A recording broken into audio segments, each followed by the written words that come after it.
أعوذ بالله من الشيطان الرجيم.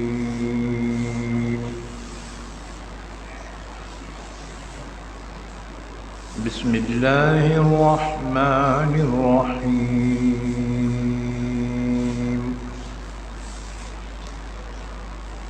أرأيت الذي يكذب بالدين فذلك الذي يدعو اليتيم ولا يحض على طعام المسكين فويل للمصلين الذين هم عن صلاتهم ساهون الذين هم يراءون ويمنعون الماعون. بسم الله الرحمن الرحيم. إنا أعطيناك الكوثر فصل لربك وانحر إن شانئك هو الأبتر. بسم الله الرحمن الرحيم. قل يا أيها الكافرون لا أعبد ما تعبدون ولا أنتم عابدون ما أعبد ولا أنا عابد ما عبدتم ولا أنتم عابدون ما أعبد لكم دينكم ولي دين.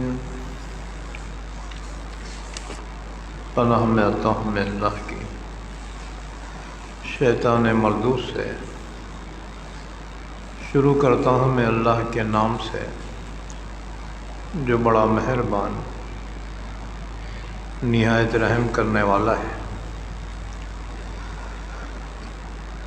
ارأیت الذی یکذب بالدین.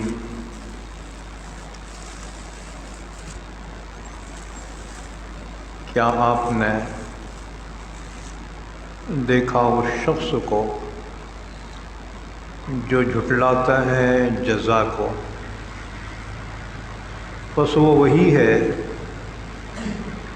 جو دھکے دیتا ہے یتیم کو اور نہیں ترغیب دیتا محتاج کے کھانا کھلانے پر. پس ویل ہے ان نمازیوں کے لیے جو اپنی نمازوں سے سستی کرنے والے ہیں. وہی ہیں جو دکھلاوا کرتے ہیں اور برتنے کی چیز کو روکتے ہیں. بسم اللہ الرحمن الرحیم. انا اعطیناک الکوثر. بے شک عطا کیا ہم نے آپ کو اے نبی صلی اللہ علیہ وسلم خیر کثیر. بے شک عطا کیا ہم نے آپ کو اے نبی صلی اللہ علیہ وسلم کوثر. بس آپ نماز پڑھیے اپنے رب کے لیے اور قربانی دیجیے. بے شک آپ کا دشمن ہی بے نام و نشان ہے. بسم اللہ الرحمن الرحیم. قل یا ایہا الکافرون. آپ کہہ دیجئے نبی صلی اللہ علیہ وسلم اے کافرو، نہیں عبادت کرتا میں اس کی جس کی تم عبادت کرتے ہو اور نہ تم عبادت کرتے ہو اس کی جس کی میں عبادت کرتا ہوں. اور نہ میں عبادت کروں گا اس کی جس کی تم عبادت کرتے ہو، اور نہ تم عبادت کرو گے اس کی جس کی میں عبادت کرتا ہوں۔ تمہارے لیے تمہارا دین ہے اور میرے لیے میرا دین ہے۔ آج ہم نے قرآن کریم کی 3 سورتیں تلاوت کی ہیں۔ پہلی سورت سورہ ماعون اور دوسری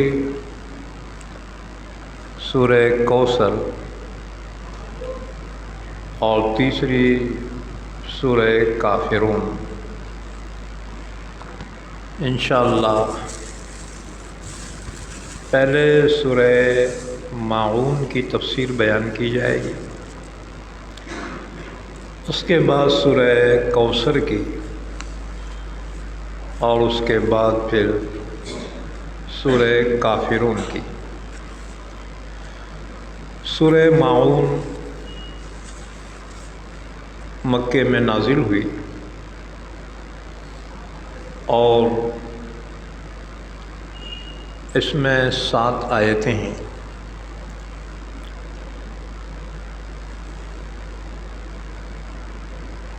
سورہ ماعون میں اللہ تعالیٰ نے ان اعمال قبیحہ کو بیان کیا ہے جو ایک مسلمان کے شان سے بعید ہیں، یعنی وہ 5 قسم کی چیزیں مسلمانوں میں ہو ہی نہیں سکتی۔ ان میں سے ایک آخرت کو جھٹلانا، ایمان کے 3 اصول ہیں: ایمان باللہ، ایمان برسالت اور ایمان بالآخرت۔ اللہ پر ایمان، رسول پر ایمان اور آخرت پر ایمان۔ ان میں سے کسی ایک کا بھی انکار کر دے تو وہ کافر ہو جاتا ہے۔ تو یہ 3 ایمان کے اصول ہیں: اللہ پر ایمان، رسول پر ایمان اور آخرت پر ایمان۔ تو اللہ تعالیٰ نے اس سورہ ماعون میں 5 ایسی چیزوں کا ذکر کیا جو مسلمان میں پائی نہیں جا سکتی۔ ہاں، کافروں میں پائی جا سکتی، مسلمان میں پائی نہیں جا سکتی۔ ان میں سے ایک آخرت کو جھٹلانا، نمبر 2 یتیم سے بدسلوکی کرنا، نمبر 3 محتاج کو کھانا نہ کھلانا، اور نمبر 4 نماز میں سستی کرنا، اور نمبر 5 آپس میں برتنے کی چیزوں سے منع کرنا۔ ماعون کے معنی آتے ہیں آپس میں برتنے کی چیزیں، عام طور سے مانگی جاتی ہیں اور دے دی جاتی، جیسے ڈول رسی ہے، سوئی دھاگا ہے، کدال پھاوڑا ٹوکرا ہے، پکانے کا بھگونا ہے۔ یہ ماعون کہلاتی ہے۔ اگر کوئی مانگے تو رہ کر انکار نہیں کرنا چاہیے، کیونکہ ایسی چیزوں کو روکنا ایک مسلمان کی شان نہیں ہو سکتی۔ اتنا بخیل تو کافر ہی ہو سکتا ہے۔ دور صحابہ میں یہ چیزیں ایک دوسرے سے مانگی جاتی تھی۔ اسی طرح سے اس میں سے ایک چیز ہے آگ۔ پہلے چولہے جلتے تھے اور آگ مانگی جاتی تھی۔ یہ ساری چیزیں معاون کہلاتی ہیں۔ تو اس سے روکنا اور نہیں دینا، اللہ نے فرمایا یہ مسلمان کی صفت نہیں ہو سکتی، یہ تو کسی کافر ہی میں پائی جاتی۔ اس کے بعد سنو، یہ صورت شریفہ نازل ہوئی عاص ابن وائل سہمی کے بارے میں۔ دوسرا قول یہ ہے ولید ابن مغیرہ کے بارے میں یہ صورت نازل ہوئی۔ تیسرا قول یہ ہے عمرو ابن عامر المخزومی کے بارے میں یہ صورت شریفہ نازل ہوئی۔ اگرچہ صورت خاص لوگوں کے متعلق نازل ہوئی، لیکن اس کا حکم عام ہے قیامت تک کے لیے۔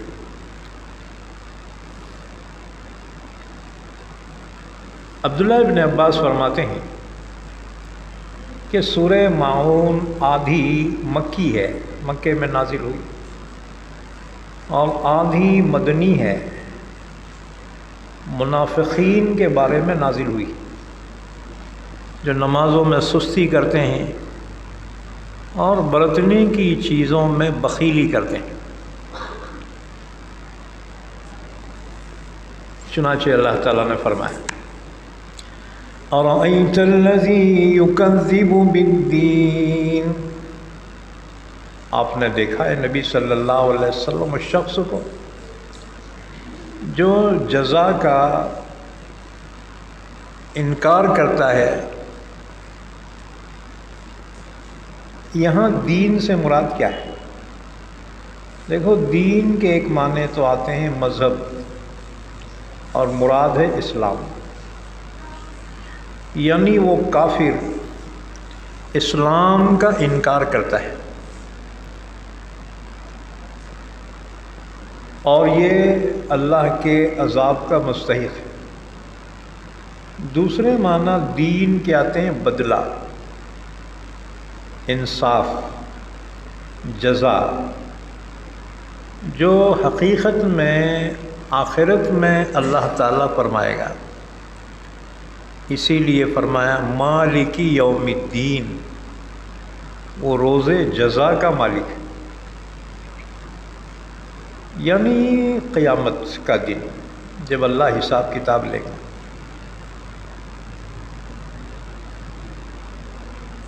تو یہ سب سے بڑی بری خصلت ہے اس کافر کی جو آخرت کا انکار کرتا ہے۔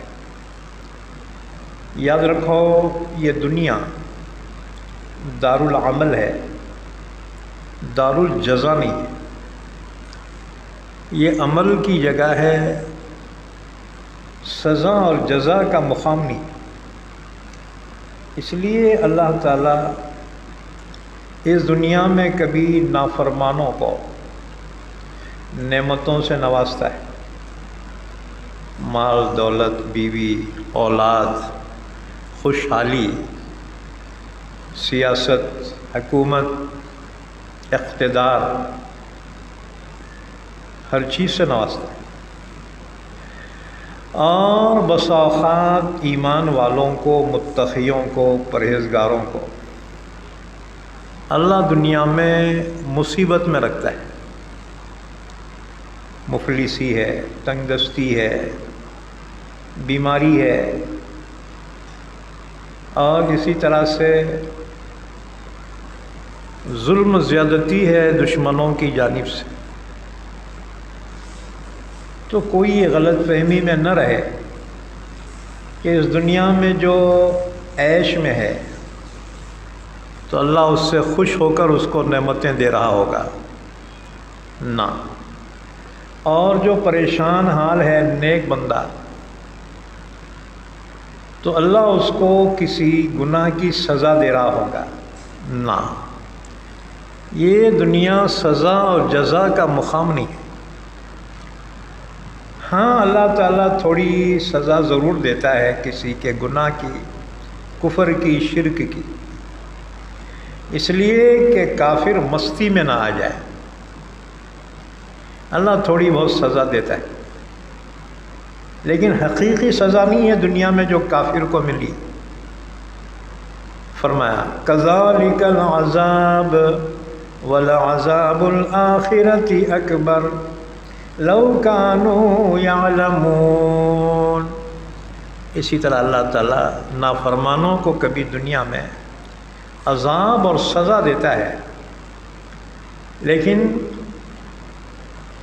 وَلَعَذَابُ الْآخِرَةِ اکبر، آخرت کا عذاب بہت بڑا ہے۔ تو دنیا میں گناہ گاروں کو دی جانے والی سزا پوری سزا نہیں ہوتی، بلکہ یہ تھوڑی سی ہوتی۔ اچھا، اور دنیا میں اللہ تعالیٰ نیک بندوں کو تکلیف میں رکھتا ہے آزمانے کے لیے۔ اللہ نے فرمایا الف لام میم احسب الناس ان يتركوا ان يقولوا آمنا وهم لا يفتنون وَلَقَدْ فَتَنَّا الَّذِينَ مِنْ قَبْلِهِمْ فَلَيَعْلَمَنَّ اللَّهُ الَّذِينَ صَدَقُوا وَلَيَعْلَمَنَّ الْكَاذِبِينَ۔ کیا لوگوں کا یہ گمان ہے کہ یہ کہہ دینے سے کہ ہم ایمان لائے ہیں، مسلمان ہیں، چھوڑ دیے جائیں گے؟ کیا آزمائے نہیں جائیں گے؟ یقیناً ہم نے آزمایا ان سے پہلے ایمان والوں کو، ان سے پہلے لوگوں کو، تاکہ ہم جان لیں کہ کون اپنے ایمان کے دعوے میں سچے ہیں اور کون جھوٹے ہیں، کون ثابت قدم رہتے ہیں حالات میں بھی ایمان پر، اور کس کے قدم اکھڑ جاتے ہیں۔ اللہ کی طرف سے آزمائش ضرور ہوگی۔ تو دنیا میں اللہ تعالیٰ ایمان والوں کو مصیبتیں جو دیتا ہے، بیماریاں اور مخالف حالات کا ہونا، یہ آزمانے کے لیے۔ اللہ نے فرمایا اِنَّا جَعَلْنَا مَا عَلَى الْأَرْضِ زِينَةً لَهَا لِنَبْلُوَهُمْ أَيُّهُمْ أَحْسَنُ عَمَلًا۔ ہم نے جو زمین میں رونق رکھی ہے نا زمین کے لیے، اس لیے رکھی تاکہ تمہیں آزمائیں کہ تم میں سے کون نیک عمل کرتا ہے۔ اللہ کی آزمائش ہوتی، لیکن اللہ تعالیٰ کبھی ایمان والوں کو اس کے نیکی کا صلہ بھی دیتا ہے۔ دعا مانگتے ہیں قبول ہو جاتی ہے، محنت کرتے ہیں اللہ پھل دے دیتا ہے، مسلمانوں کو کچھ خوشحالی بھی آ جاتی ہے۔ تو یہ جو دیا گیا ہے یہ نیک عمل کا پورا بدلہ نہیں ہے، وہ تو آخرت میں ملے گا۔ یہ تو ایمان والوں کو اللہ نے جو کچھ تھوڑا بہت دیا ہے نا، یہ اس کے نیکی کا پورا اجر نہیں ہے۔ بس یوں سمجھ لو جیسے کوئی تمہارا نوکر ہے مہینے کا، اب مہینے کو تنخواہ ملنی ہے اس کو، کیوں جی پہلے دیتے تنخواہ نہیں دیتے، مہینے کے بعد تنخواہ ملتی ہے، لیکن وہ بیچ میں آتا ہے کہتا ہے جی کچھ اچل دے دو، اچل ہے جی، میرے تنخواہ میں سے کاٹ لو، تیرا ضرورت ہے اچل دے دو، تو آپ اس کو اچل دے دیتے۔ بس یوں سمجھ لو، دنیا میں ایمان والوں کو جو خوشحالی یا نعمتیں ملتی ہیں یہ اچل ہے، یہ پوری تنخواہ پورا اجر نہیں ہے، پورا اجر تو آخرت میں اللہ دے گا، جنت کی نعمتوں میں داخل کر کے اللہ تعالیٰ پورے اجر کو دے گا۔ دنیا میں جو تھوڑا بہت ہے نا اچل ہے یہ۔ اس لیے کسی کی دنیا میں خوشحالی دیکھ کر یہ سمجھنا کہ اللہ اس سے خوش ہے، یا کسی کی بدحالی دیکھ کر یہ سمجھنا اللہ اس سے ناراض ہے، یہ کوئی معیار نہیں۔ اللہ دنیا میں نافرمانوں کو خوب نعمتیں دیتا ہے، کیوں؟ ما لہ فی الآخرۃ من خلاق، آخرت میں اس کا کوئی حصہ نہیں، اس لیے اللہ دنیا میں دے دیتا ہے۔ اور ایمان والوں کو اللہ تعالیٰ آزمائش میں ڈالتا ہے تاکہ وہ ایمان پر ثابت قدم رہے۔ اور دنیا میں سب سے زیادہ آزمائش انبیاء کرام کی ہوتی ہے۔ رسول اللہ صلی اللہ علیہ وسلم نے فرمایا ان اشد الناس بلاء الانبیاء ثم الامثل فالامثل، دنیا میں سب سے زیادہ آزمائے جاتے ہیں انبیاء کرام، پھر جو ان کے جتنا بھی نقش قدم پہ چلے آزمائش ہوتی ہے۔ ایک بات یاد رکھو، اللہ تعالیٰ دنیا میں آزماتا ہے ایمان کے معیار کے مطابق۔ ایمان جتنا قوی ہوگا آزمائشیں اتنی زیادہ ہوں گی، اور ایمان جتنا کمزور ہوگا آزمائشیں بھی اتنی کم ہوں گی۔ ہمارا ایمان کمزور ہے، اس لیے ہمارے کو زیادہ نہیں آزماتا۔ کبھی سر میں درد ہو جاتا ہے، ہاں جی، کبھی پیٹ میں درد ہوتا ہے، کبھی چلتے چلتے سلپ ہو گئے، کٹ بول کے ہڈی ٹوٹ گئی، 2 مہینے ریسٹ ہو گیا۔ ہماری آزمائشیں تو چھوٹی چھوٹی، انبیاء کرام کی آزمائشیں بہت بڑی ہوتی تھی، اور جو بھی ان کے طریقے پر چلے گا ان کی آزمائشیں اسی طرح سے ہوں، کیونکہ اللہ تعالیٰ کا اصول ہے لا یکلف اللہ نفسا الا وسعها، اللہ تعالیٰ کسی کو اس کی طاقت سے زیادہ بوجھ نہیں ڈالتا ہے۔ اتنی کیپیسٹی ہے نا، اللہ اتنا ہی اس کو شریعت کا بوجھ ڈالتا ہے۔ تو آزمائشیں اور قربانیاں ایمان کے بقدر ہوتی، جتنا کمزور ایمان ہوگا آزمائشیں بھی اتنی لائٹ ہوں گی، کم ہوں گی۔ تو دنیا دار الجزا نہیں ہے کہ نیکی کا پورا اجر دیا جائے یا گناہ کی پوری سزا دی جائے، یہ دنیا وہ جگہ نہیں ہے۔ کیوں؟ اس لیے کہ دنیا میں انسان کی عمریں کتنی ہیں جی؟ 60-70 سال، کوئی اور بڑھ گئی 100 کے اوپر پار کر گیا، سنچری مار دیا تو گینیج بک میں نام آتا اس کا، اور اتنی عمر کا ہو گیا۔ امت محمدیہ کی اوسط عمر 60-70 کے درمیان ہے منیمم۔ تو ظاہر بات ہے 15 سال تو بچپن میں گزر گئے، ہاں جی، اب رہ گئے 45 میں سے آدھے تو سونے میں گزر گئے، اب اس میں رہ گئے کتنے؟ ہاں جی، تھوڑی سی عمر رہ گئی 22.5 سال۔ پھر 22.5 سال ضرورت بھی ہے نا، پیشاب ہے، پاخانہ ہے، ہاں جی، اس کو نکال دو، رہتے ہیں کتنے جی؟ اب ایک نیکی کا اجر اتنا عظیم ہے کہ اگر ایک نیکی کا اجر دے دے تو یہ انسان کی 60 سالہ زندگی کافی نہ ہو اس نعمت سے فائدہ اٹھانے کے لیے۔ تو دنیا میں پوری سزا یا جزا ملنے کی جگہ نہیں ہے۔ اسی طرح سے بعض جرم ایسے ہوتے ہیں جس کی سزا کاٹنے کے لیے یہ زندگی کافی نہیں۔ ایک جج نے سزا سنائی ایک مجرم کو جرم پر 130 سال کی سزا۔ کسی نے پوچھا جج صاحب آدھی تو اس کی گزر گئی، اب جیے گا کتنا 30-40 سال، 130 سال کی سزا کاٹیں گا کیسا؟ اتنی تو زندگی نہیں ہے اس کے پاس۔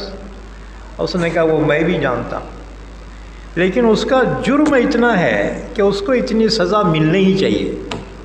اب بتاؤ، بعض جرموں کی سزا اتنی بڑی ہے کہ یہ زندگی کافی نہیں۔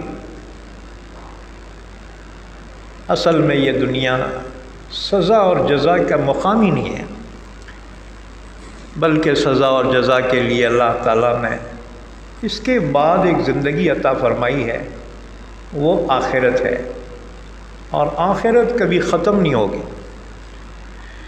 وَإِنَّ الدَّارَ الْآخِرَةَ لَهِيَ الْحَيَوَانُ، اللہ نے فرمایا آخرت کی زندگی ہمیشہ کے لیے، پوری سزا پوری جزا کا مقام آخرت ہے۔ اس لیے ایمان کے اصول میں سے ہے ایمان بالآخرت، آخرت پر ایمان اور یقین رکھنا کہ بے شک اللہ تعالیٰ فنا کرنے کے بعد اپنی قدرت سے دوبارہ زندہ کرے گا اور حساب کتاب دے گا، جزا سزا دے گا، میزان عدل قائم فرمائے گا اور نیکی بدی تولی جائیں گے۔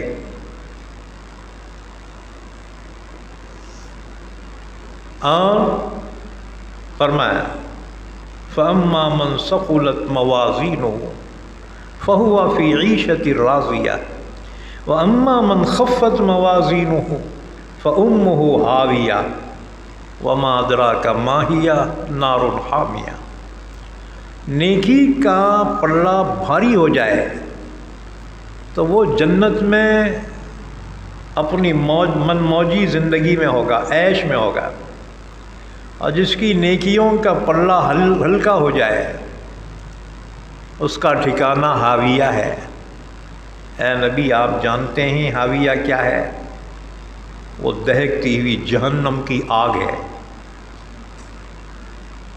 اور یہ برحق ہے۔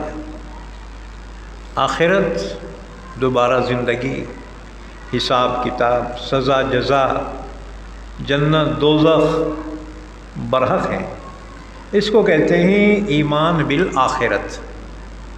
تو اللہ نے فرمایا اَرَأَيْتَ الَّذِي يُكَذِّبُ بِالدِّينِ، کیا آپ نے دیکھا اس شخص کو جو جزا کو جھٹلاتا ہے، یعنی وہ کافر ہے۔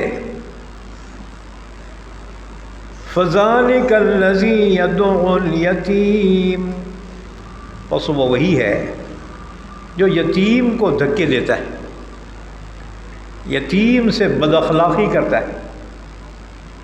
حالانکہ اللہ تعالیٰ نے فرمایا کہ یتیم کو تم ٹینشن مت دو، فَأَمَّا الْيَتِيمَ فَلَا تَقْهَرْ۔ اسی طرح حضور نے فرمایا کہ بہترین گھر وہ ہے جس میں کوئی یتیم ہو اور اس کے ساتھ اچھا سلوک کیا جا رہا ہے، اور بدترین گھر وہ ہے جس میں کوئی یتیم ہو اور اس کے ساتھ بدسلوکی کی جا رہی ہے۔ اللہ تعالیٰ نے فرمایا یتیم کے سرپرستوں کو حکم دیا جا رہا ہے اور تنبیہ کی جا رہی ہے، الذین یاکلون اموال الیتامی ظلما انما یأکلون فی بطونہم نارا وسیصلون سعیرا، جو لوگ یتیم بچوں کا مال ناحق کھا جاتے ہیں اپنے پیٹ میں انگار بھر رہے ہیں اور ان قریب وہ جہنم میں داخل ہوں گے۔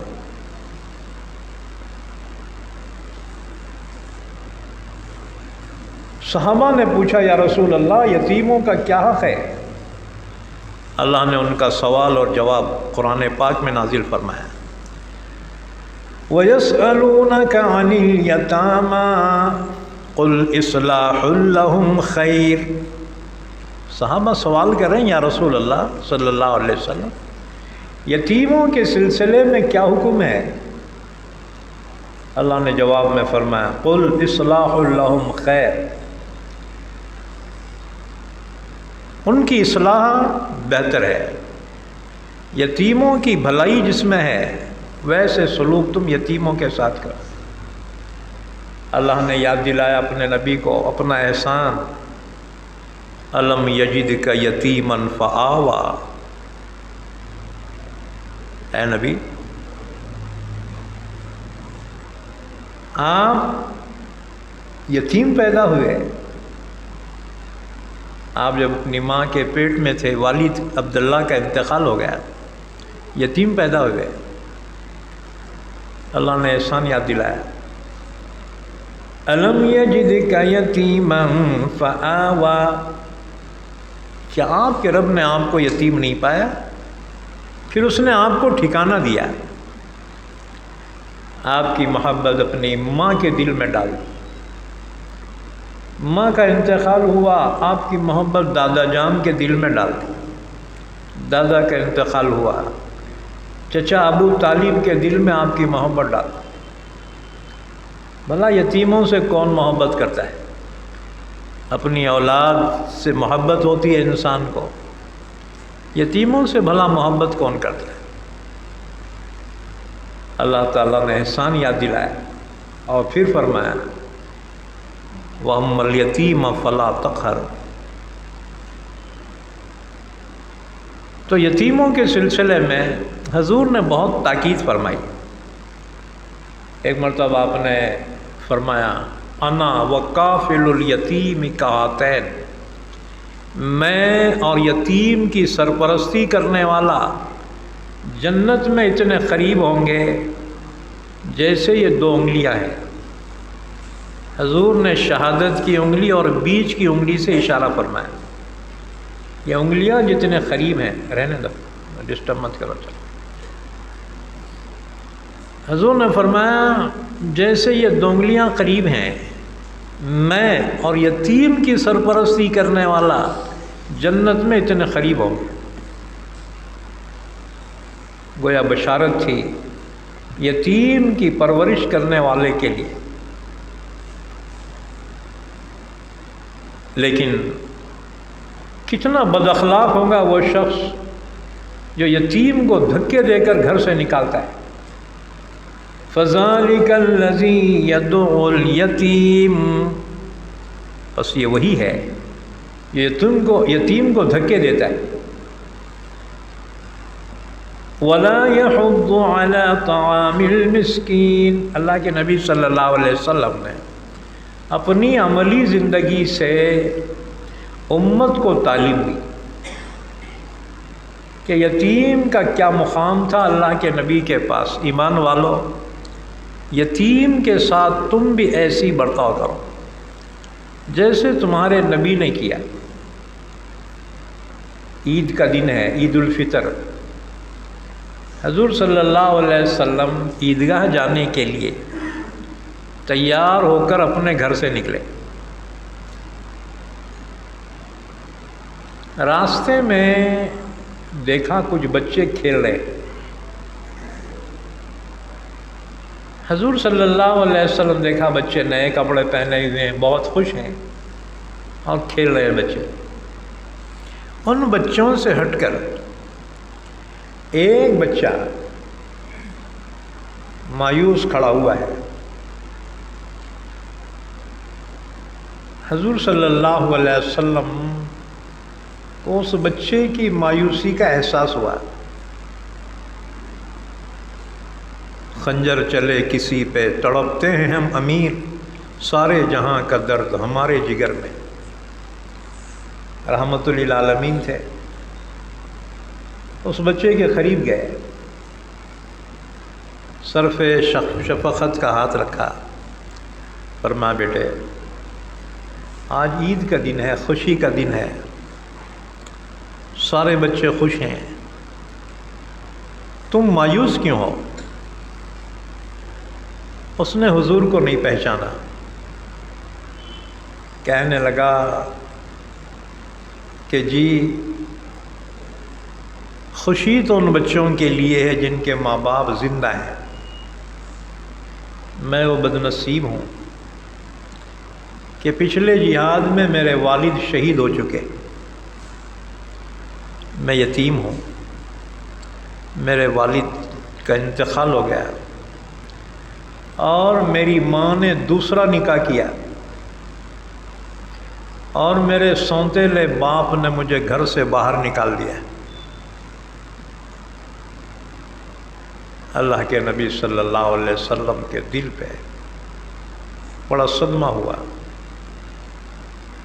حضور صلی اللہ علیہ وسلم نے فرمایا بیٹے کیا تو اس بات کو پسند کرتا ہے کہ آج سے محمد تیرے باپ بن جائے، عائشہ تیری ماں بن جائے، فاطمہ تیری بہن ہو جائے، حسن حسین تیرے بھائی ہو جائے؟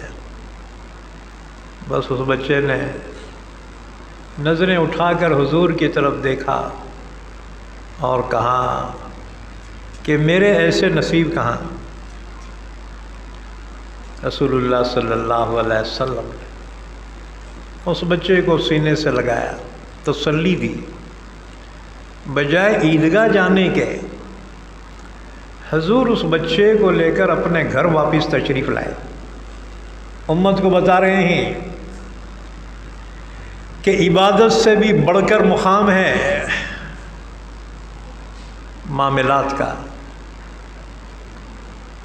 کہ مسلمان عبادتوں میں کوتاہی نہیں کرتا، بہت پابندی کرتا ہے، تہجد پڑھتا ہے، نوافل پڑھتا ہے، لیکن کوتاہی معاملات میں کرتا ہے، حقوق العباد میں کوتاہی کرتا ہے،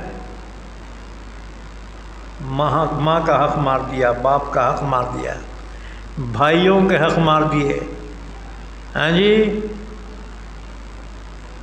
حقوق العباد میں کوتاہی۔ یاد رکھو عبادت میں کوتاہی ہو جائے یہ اللہ کا حق ہے، اللہ غفور و رحیم ہے، چاہے تو معاف کر دے، لیکن بندوں کا حق اگر مارو گے تو جب تک وہ بندہ معاف نہ کرے اللہ بھی معاف نہیں کرے گا۔ چنانچہ حضور صلی اللہ علیہ وسلم بجائے عیدگاہ جانے کے وہ بچے کو لے کر اپنے گھر واپس آئے۔ حضرت عائشہ رضی اللہ عنہا سے فرمایا عائشہ یہ یتیم بچہ ہے، اس بچے کو نہلاؤ دھلاؤ اور فاطمہ کے یہاں سے حسن کے کپڑے منگاؤ، حسن کا جوڑا منگاؤ، اس بچے کو تیار کرو۔ ام المومنین عائشہ رضی اللہ عنہ نے اس بچے کو نہلایا دھلایا، حضرت حسن کا جبہ اس کو پہنایا۔ حضرت عائشہ کی کوئی اولاد نہیں تھی، یاد رکھو، حالانکہ بہت دعا کرتی تھی، لیکن اللہ کی حکمت، اللہ جسے چاہے اولاد کی نعمت سے نوازتا ہے، لہٰذا اپنی اولاد کی ناقدری مت کرو۔ لا تقتلوا اولادکم خشیۃ املاق نحن نرزقکم وإیاہم، اللہ نے فرمایا اپنی اولاد کو ناحق قتل مت کرو۔ ہم اولاد کو ناحق قتل تو نہیں کرتے لیکن روحانی قتل کر رہے ہیں، ان کی تعلیم اور تربیت کی طرف دھیان نہیں دیتے. ہاں جی، بچے خود ہی سدھریں گے. اماں بابا ابھی تک نہیں سدھرے، بچے خود کیسا سدھریں گے؟ ہاں جی، بچوں کی تربیت کرو. تعلیم سے بڑھ کر تربیت ہے. تعلیم دنیا میں تو بہت ہو گئی، اتنی پہلے کبھی نہیں ہوں گی، لیکن تربیت نہ ہونے کی وجہ سے دنیا میں فتنہ فساد مچ رہا ہے. گھروں کا سکون برباد ہوا کہ اخلاق نہیں ہے بچوں میں. پہلے تعلیم کم تھی، تربیت زیادہ تھی. اس لیے پہلے ماں باپ تربیت کراتے تھے، بڑے بوڑھے تربیت کرتے تھے کہ گھر میں آئے تو سلام کر کے آنا، جاتے وقت سلام کرنا. ہاں جی، مجال نہیں تھی آج سے 50 سال پہلے اور اس سے پہلے کہ کوئی بچہ سر پہ ٹوپی پہنے بغیر باہر نکلے. ہاں جی، کوئی لڑکی اوڑھنی اوڑھے بغیر باہر نکلے، مجال نہیں تھی. ایسی تربیت تھی. اب وہ تربیت نہیں رہی. اب بچوں کو اگر ٹیچر مارے نا تو پھر وہ ٹیچر کو جیل کی ہوا کھانی پڑتی. ایسے قانون نکالے گئے کہ ٹیچر کو کیا پڑی ہے تربیت کرنے کی، بس وہ تو پڑھا کے جو ہے بھیج دیتا ہے، جاؤ اب تربیت تمہارے اماں بابا کریں.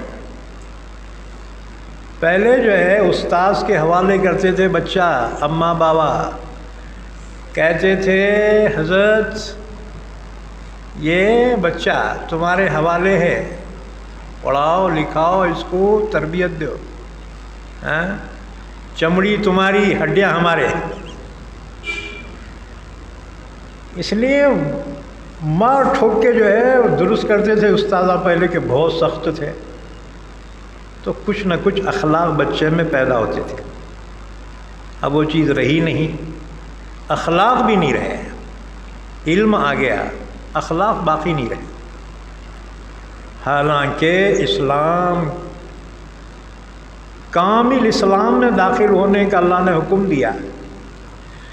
یا ایھا الذین آمنوا ادخلوا فی السلم کافہ، ایمان والو کامل اسلام میں داخل ہو جاؤ. کامل اسلام نام ہے 5 چیزوں کا: عقیدہ،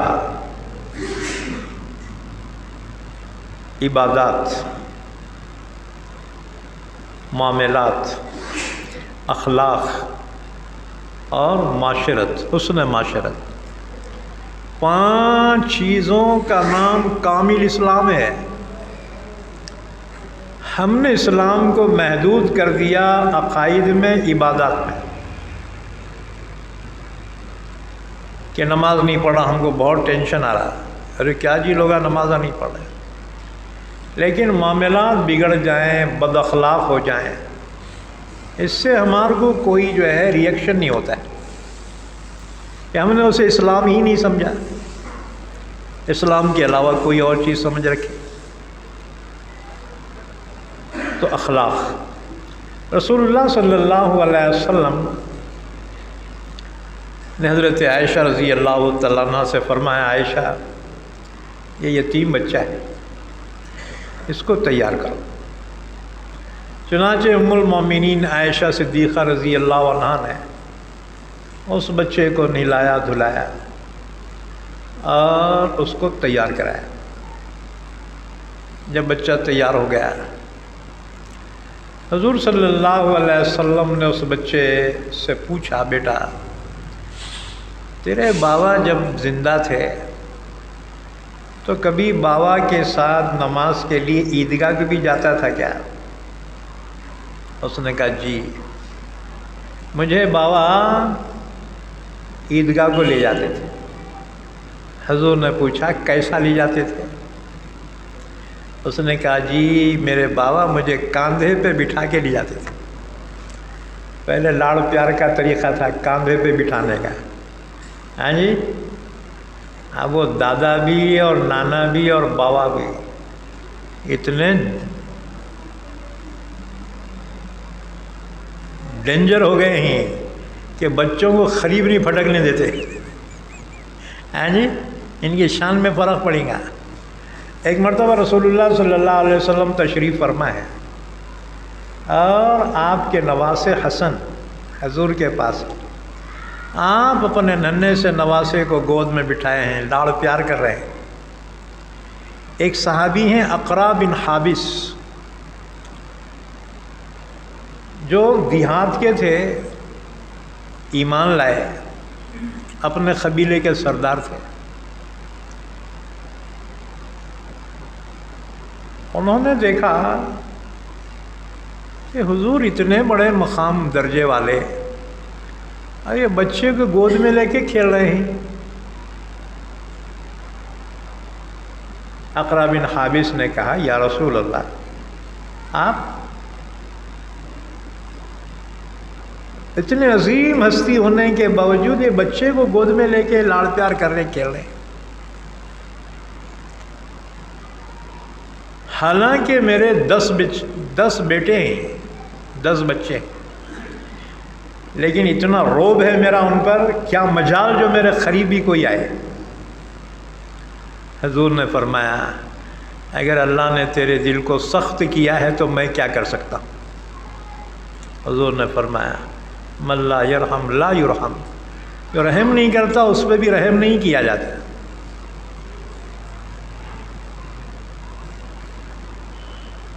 حضور صلی اللہ علیہ وسلم نے پوچھا بیٹے تیرے بابا کے ساتھ تو جب عیدگاہ جاتا تھا تو کیسا جاتا تھا؟ اس نے کہا جی میرے بابا مجھے کاندھے پہ بٹھا کے لے جاتے تھے. بس جب حضور نے سنا حضور بھی بیٹھ گئے. اس یتیم سے فرمایا بیٹے میرے کاندھے پہ بیٹھ جا. حضور نے اس یتیم کو اپنے کاندھے پہ بٹھایا اور حضور اس شان کے ساتھ عیدگاہ کی طرف چلے. اسی راستے سے عیدگاہ جا رہے ہیں، وہ بچے ابھی بھی کھیلتے بیٹھے ہوئے ہیں. ان بچوں نے جب دیکھا اللہ کے نبی صلی اللہ علیہ وسلم کے کاندھے پر وہ بچہ بیٹھا ہوا ہے اور بہت خوش ہو رہا ہے، تو بچوں نے پوچھا ارے تو رو رہا تھا نا، اب اتنا خوش کیوں ہے تو؟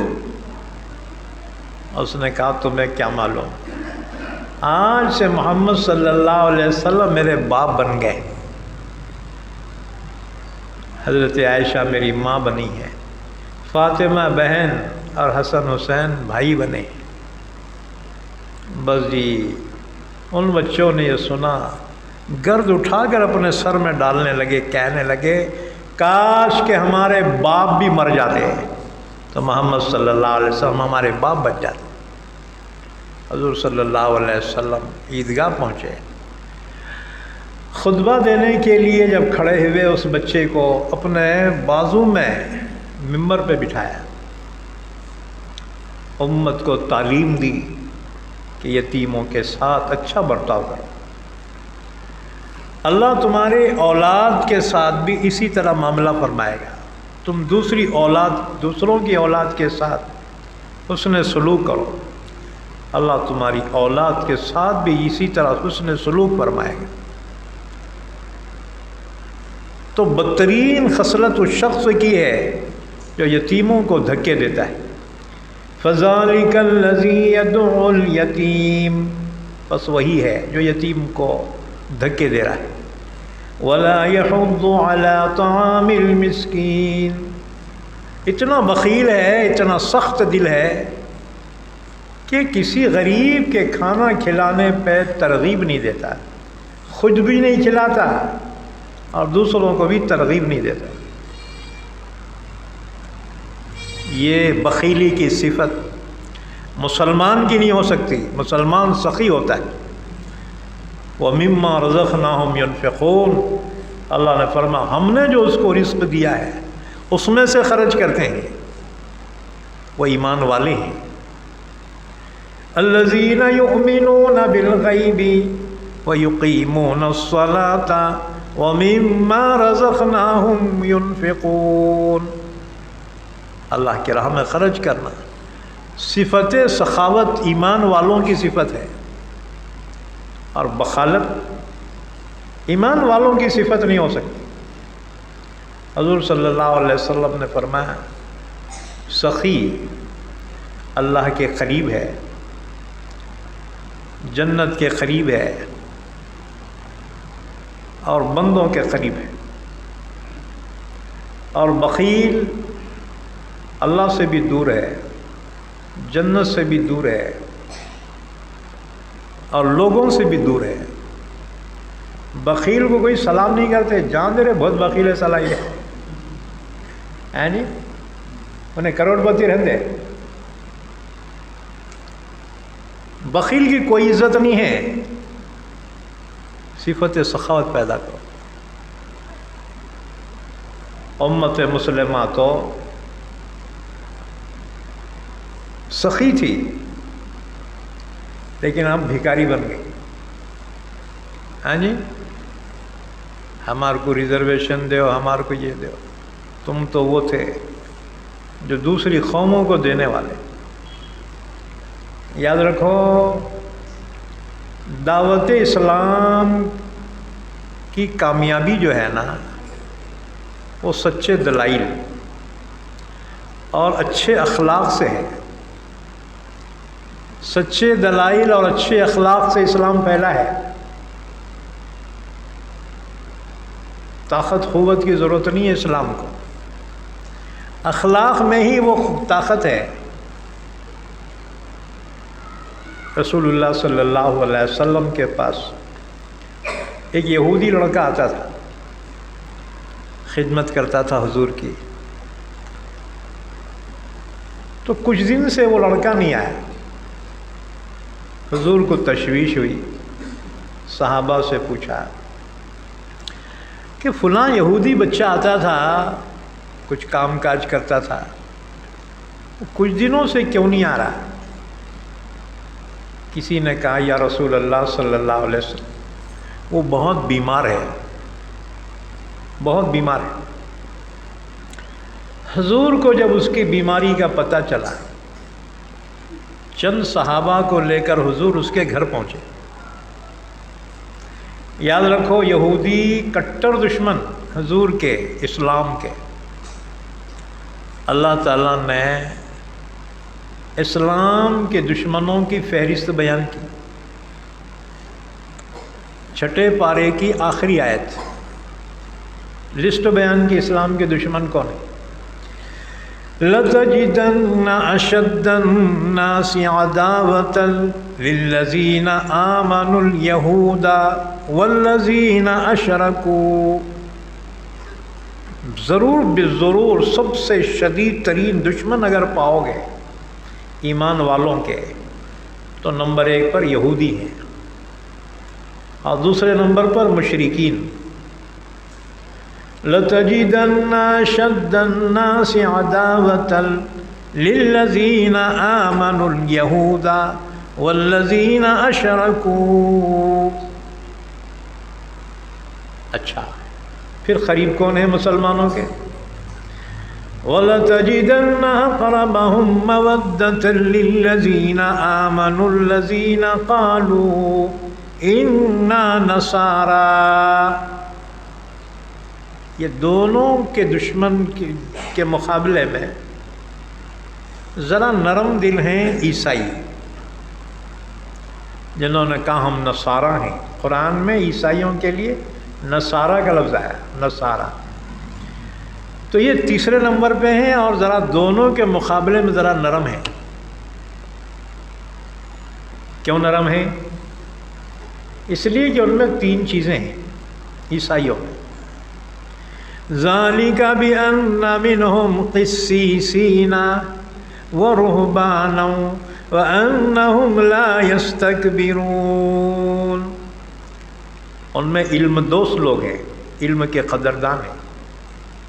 دوسرے ان میں بعض دنیا چھوڑے ہوئے ہیں، راہب ہیں دنیا کا لالچ نہیں ہے ان کو، اور تیسرے وہ تکبر نہیں کرتے، اس لیے عیسائی اسلام مسلمانوں کے زیادہ قریب ہیں، اس لیے دنیا میں ایمان لانے والوں کی بڑی تعداد عیسائیوں کی ہے۔ ریسرچ کرتے رہتے ہیں، وہ تحقیق کرتے رہتے ہیں اور ایمان لاتے ہیں، اور ان کا ایمان بڑا مضبوط ہوتا ہے، کیونکہ بڑی تحقیق کے بعد انہوں نے کسی چیز کو قبول کیا ہوتا ہے، ایمان میں بڑے مضبوط ہوتے ہیں۔ تو حضور صلی اللہ علیہ وسلم اس یہودی لڑکے کے بیماری کی خبر جب سنے تو کچھ صحابہ کو لے کر اس کے مکان پہ پہنچے۔ جب گھر کے اندر پہنچے تو دیکھا کہ وہ لڑکا یہودی بیمار بستر پہ پڑا ہوا ہے، اور اس کا باپ یہودی اس کے سرہانے بیٹھا تورات پڑھ رہا ہے، اللہ کی کتاب جو موسیٰ پہ نازل ہوئی تھی تورات، قرآن نے آ کر سب کو منسوخ کر دیا، ایکسپائر ہو گئے سب کتابیں، قرآن قابل عمل ہے، تو وہ تورات پڑھتے بیٹھا ہوا ہے۔ حضور صلی اللہ علیہ وسلم کی آمد پر بڑا متاثر ہوا کہ میں اتنی مخالفت کرتا ہوں پھر بھی میرے بچے کی بیماری کا سن کر ہی آئے۔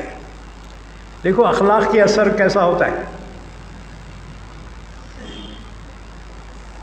حضور صلی اللہ علیہ وسلم نے مزاج پرسی کی، اس کے بعد اس یہودی سے کہا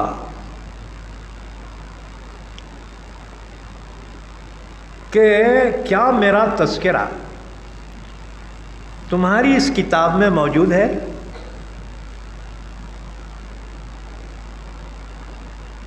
اس نے کہا نہ، تمہارا کوئی تذکرہ نہیں ہے۔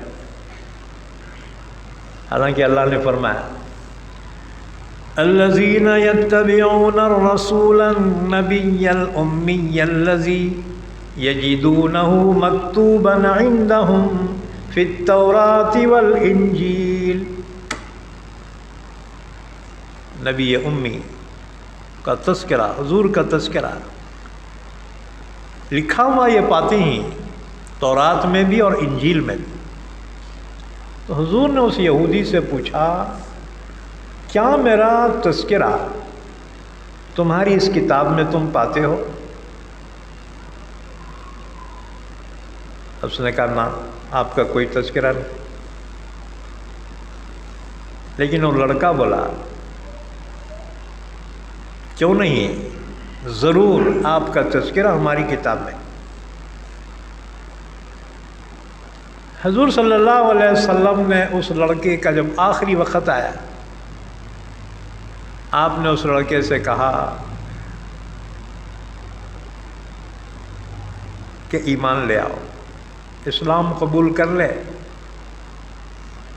کلمہ پڑھ لے۔ اس نے باپ کی طرف دیکھا،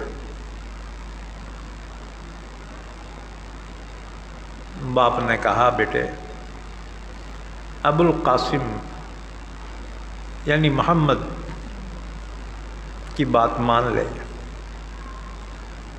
چنانچہ اس لڑکے نے کلمہ پڑھا، اشہد ان لا الہ الا اللہ و اشہد ان محمد رسول اللہ۔ ادھر کلمہ پڑھا اور اس کے فوری بعد اس کی روح پرواز کر گئی، اس کا انتقال ہو گیا۔ حضور صلی اللہ علیہ وسلم یہ کہتے ہوئے اٹھ کھڑے ہوئے، تمام تعریفیں اللہ کے لیے ہیں جس نے میری وجہ سے اسے ایمان کی دولت سے نوازا۔ پھر صحابہ سے فرمایا چونکہ یہ لڑکا مسلمان ہے لہٰذا اس کی تجہیز و تکفین تم اسلام کے طریقے پہ کرنا، یہودیوں کے حوالے نہ کرنا اس کی نعش کو۔ چنانچہ اسلامی طریقے پر اس کی تجہیز و تکفین ہو گئی۔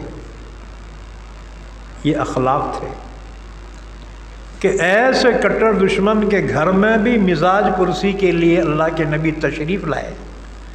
آپ کے اخلاق کا اثر یہ ہوا کہ اللہ تعالیٰ نے اس لڑکے کو ایمان کی دولت سے نوازا۔ اب بتاؤ یہاں کون سی کتابیں، کون سی دلیلیں، کون سی تقریریں تھیں؟ ہیں جی، آپ کے اخلاق نے اس کے دل پہ اتنا اثر کیا کہ ایمان کو قبول کر لیا۔ بس اسلام تو یوں ہی پھیلتا چلا ہے۔ اب لوگ کہتے ہیں اسلام تلوار کے زور سے پھیلا۔ اسلام ظاہری اقرار کا نام نہیں ہے، بلکہ ایمان کا تعلق دل سے ہے، اور دل پر کسی کا جبر تھوڑی چلتا ہے۔ لوگ جو ایمان لائے، خاندان کے خاندان ایمان لائے، دل و جان سے ایمان لائے، ان کی نسلوں میں نسل در نسل اسلام قائم رہا۔ تو یہ زبردستی سے تو نہیں ہو سکتا۔ یہ تو اسلام جب بھی پھیلے گا دو چیزوں سے پھیلے گا، سچے دلائل اور اچھے اخلاق۔ اب ہوا یہ کہ مسلمانوں میں علم ہی نہ رہا، اپنے دین کی سچائی کو ثابت کرنے کے لیے دلائل ہی انہیں یاد نہیں ہے، تو ہم دوسروں کو دعوت اسلام کیسے دیں گے؟ اس لیے دعوت اسلام کے لیے، داعی کے لیے ضروری ہے اس کی تیاری کرنا۔ اچھا، اور دوسرے اخلاق۔ اللہ نے فرمایا ادعو الی سبیل ربک بالحکمت والموعظۃ الحسنۃ وجادلہم باللتی ہی احسن۔ اگر بحث کرنی بھی پڑے تو بہترین طریقہ اختیار کرو، یعنی اعلیٰ اخلاق کے ساتھ۔ بد اخلاقی کی وجہ سے اسلام نہیں پھیلے گا، اور نہ پھیلا ہے اخلاق۔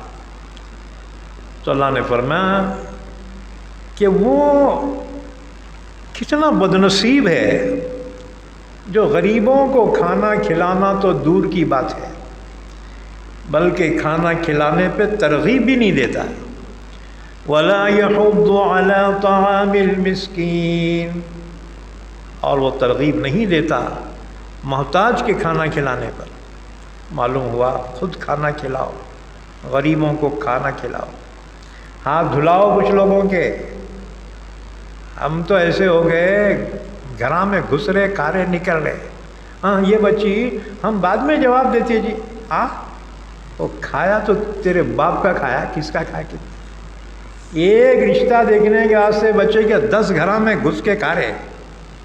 ہاں جی، بعد میں بولے نہیں وہ ہماری بیٹی جو ہے وہ پسند نہیں ہے، بولی ہمارا جو ہے داماد نہیں پڑا۔ بھائی جب تمہارے کو کرنا نہیں ہے تو گھر میں گھسنا کہیں کو، کھانا کہیں کو وہاں۔ اللہ ایمان والوں کو اخلاق کی توفیق عطا فرمایا۔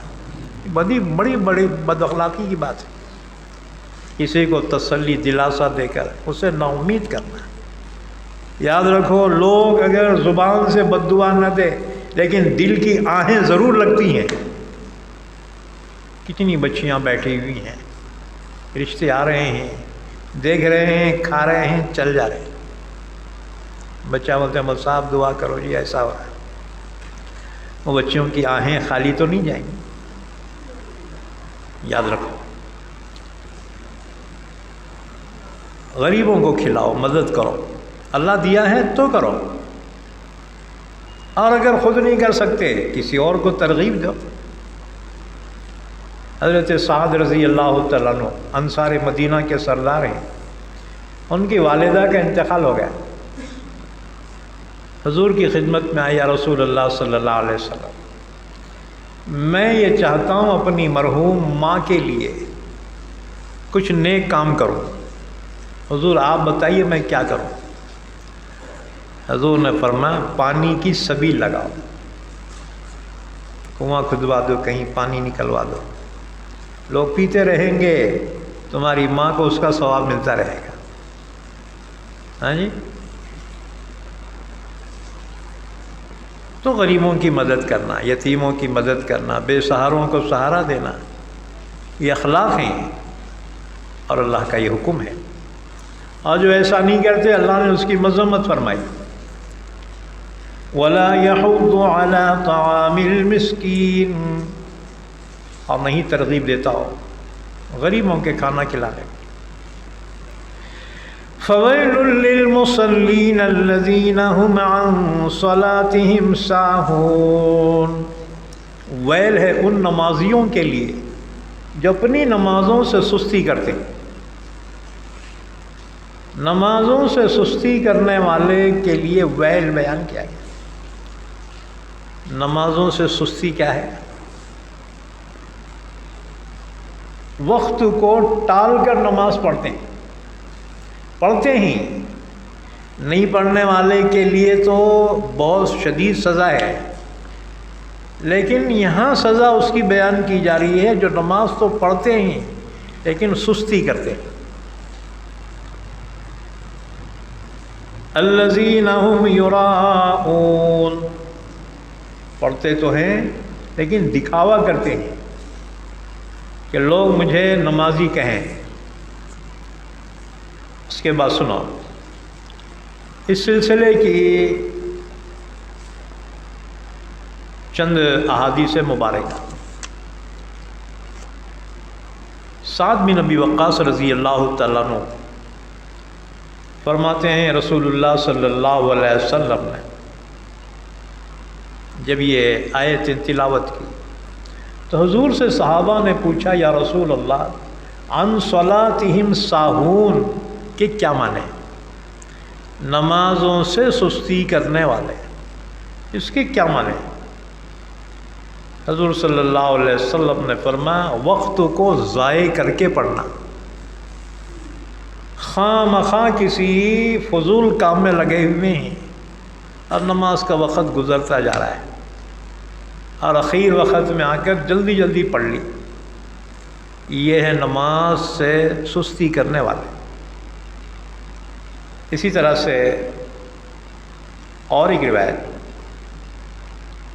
ابن جریر کی روایت ہے، رسول اللہ صلی اللہ علیہ وسلم نے فرمایا ساہون وہ لوگ ہیں جو نماز کو اس کے وقت مقررہ سے مؤخر کرتے ہیں۔ اسی طرح سے حضرت انس فرماتے ہیں اللہ کا شکر ہے اللہ نے عن صلاتہم ساہون کہا، فی صلاتہم ساہون نہیں کہا۔ کیا مطلب؟ اللہ نے فرمایا ویل اور ہلاکت و تباہی ہے ان نمازیوں کے لیے جو نماز سے سستی کرتے ہیں، یہ نہیں فرمایا نماز میں سستی کرتے ہیں،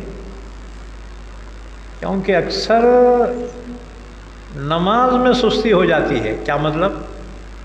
نیت بننے تک ہوش میں رہتے ہیں جی، اور اس کے بعد جو غوطہ کھا جاتے ہیں خیالات وسوسے، جو بازار میں گھوم رہا، گھر میں گھوم رہا، ہاں جی، پورے ادھر ادھر کے وساویس خیالات، یہاں تک کہ امام رکوع میں جانے کے لیے کہتا اللہ اکبر، ایک دم ارے رکعت ہو گئی کیا؟ ہاں ہو گئی، بہت احسان کرا تو۔ ہماری نماز تو ایسی ہے جو میں سر و سجدہ ہوا کبھی تو زمین سے آنے لگی صدا، تیرا دل تو ہے صنم آشنا، تجھے کیا ملے گا نماز میں؟ وہ تو اللہ اپنے کرم سے قبول فرما لے تو اس کا کرم ہوگا، ورنہ حق جتا کے ہم ثواب نہیں مانگ سکتے یا اللہ ہم تیری نماز پڑھے ثواب دینا پڑے گا، کیسا پڑھا وہ اللہ جانتا ہے۔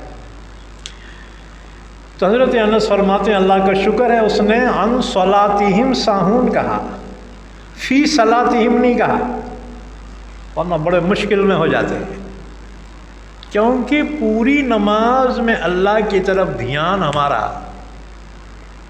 بہت کم وقت کے لیے ہوتا ہے، ہاں جی، اور پورے خیالات وسوسے۔ لیکن یاد رکھو خیالات کا لانا گناہ ہے اور خیالات کا آنا گناہ نہیں ہے، کیونکہ لانا اختیاری ہے،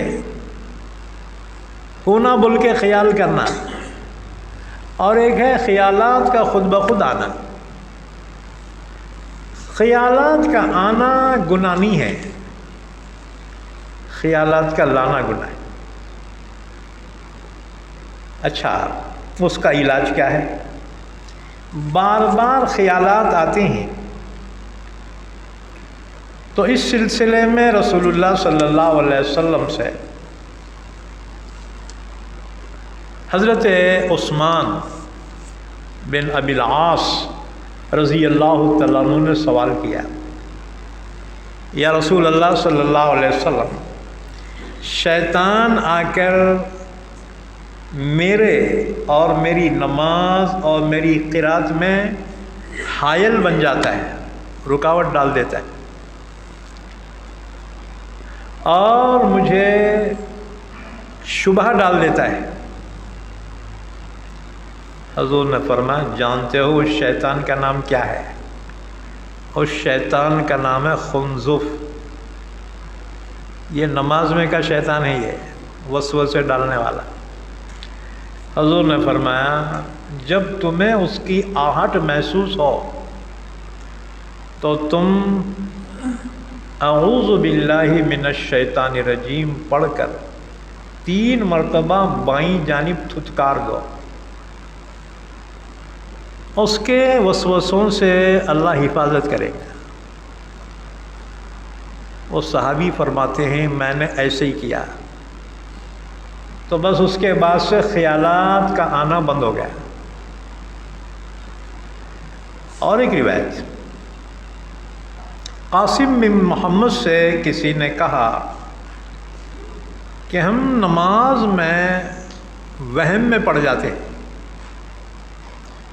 اور ایسا اکثر ہوتا ہے، کنفیوژن ہوتا ہے، کتنے رکعت پڑھا کہ کیا ہے، کہ 2 ہوئی کہ 3 ہوئی، ہاں جی، اسی طرح سے کنفیوژن ہوتا ہے، شیطان وسوسہ ڈالتا ہے کہ ہوا نکلی کہ کیا ہے، کہ نماز ہوتی کہ نہیں ہوتی۔ یہ جو خیالات اور وہم پیدا ہوتے ہیں، تو ہم کیا کرنا؟ حضرت قاسم بن محمد نے کہا کہ نماز جاری رکھو، جب تک کہ نماز ختم نہ ہوگی یہ وسوسے ختم نہیں ہوں گے۔ 1 دن 2 دن ڈالیں گا، تم اس کو خیالش نہیں کرے، کیئرش نہیں کرے، تو شیطان بھی تھک کے جو ہے وسوسے ڈالنا ہی چھوڑ دیتا۔ اسی طرح سے الذین هم عن صلاتهم ساہون، ویل ہے ان نمازیوں کے لیے جو اپنی نمازوں سے غفلت کرنے والے۔ اس آیت کے متعلق بخاری مسلم کی حدیث، رسول اللہ صلی اللہ علیہ وسلم نے فرمایا، یہ نماز منافق کی ہے، یہ نماز منافق کی ہے، یہ نماز منافق کی ہے کہ بیٹھا ہوا سورج کا انتظار کرتا رہے، جب وہ غروب ہونے کے قریب آ جائے اور شیطان اپنے سینگ اس میں ملا لے تو اب یہ کھڑا ہو اور مرغ کی طرح 4 ٹھونکے مار دے، جس میں خدا کا ذکر بہت ہی کم کرے۔ اس سے مراد عصر کی نماز، عصر کی نماز اول وقت میں ادا کرنا چاہیے، سورج کے پیلے پڑ جانے کا انتظار نہیں کرنا چاہیے۔ آگے فرمایا، الذین هم یراؤون، جو نماز میں دکھاوا کرتے ہیں۔ رسول اللہ صلی اللہ علیہ وسلم نے فرمایا، امام احمد بن حنبل نے یہ روایت بیان کی ہے، شداد بن اوس رضی اللہ تعالیٰ عنہ کی، رسول اللہ صلی اللہ علیہ وسلم نے ارشاد فرمایا، جس نے دکھاوے کے لیے نماز پڑھی اس نے شرک کیا، جس نے دکھاوے کے لیے روزہ رکھا اس نے شرک کیا، جس نے دکھاوے کے لیے خیرات کی اس نے شرک کیا۔ طبرانی کی روایت سے ویل کسے کہتے ہیں؟ ویل جہنم میں ایک وادی ہے عذاب کی، جس کی آگ اس قدر تیز ہے کہ اور آگ جہنم کی اس آگ سے روزانہ 400 مرتبہ اللہ سے پناہ مانگتی، اس ویل میں ڈالا جائے گا ان نمازیوں کو جو نماز سے سستی کرتے والے۔ اللہ ہماری حفاظت فرمائے۔ اسی طرح اور ایک حدیث مسند احمد کی روایت ہے، رسول اللہ صلی اللہ علیہ وسلم نے فرمایا، جو شخص دوسروں کو سنانے کے لیے کوئی کام کرے، اللہ بھی لوگوں کو سنا کر اس کو عذاب دے گا اور ذلیل کرے گا۔ لیکن یاد رکھو اعمال کا دار و مدار نیتوں پر۔ چنانچہ ابو ہریرہ رضی اللہ تعالیٰ عنہ کی روایت ہے، کہتے ہیں کہ میں نے حضور صلی اللہ علیہ وسلم سے عرض کیا، یا رسول اللہ صلی اللہ علیہ وسلم، میں تنہا نفل نماز پڑھتا ہوں لیکن اچانک کوئی آ جاتا ہے،